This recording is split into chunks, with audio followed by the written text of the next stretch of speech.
you're annoyed that you can't get any proxies for your school Chromebook or computer, I'm going to show you the best proxy for school. Firstly, go to the website in the description down below and you'll see this. And it's going to be called Equinox, the website we're going on, so you can see all these different links. But if none of these links work, there's a Google Doc in the bottom right there where there's even more links. There's over 200.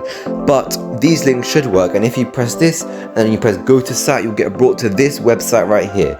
This website is really good, and it has loads of different features such as the apps and the games and the search.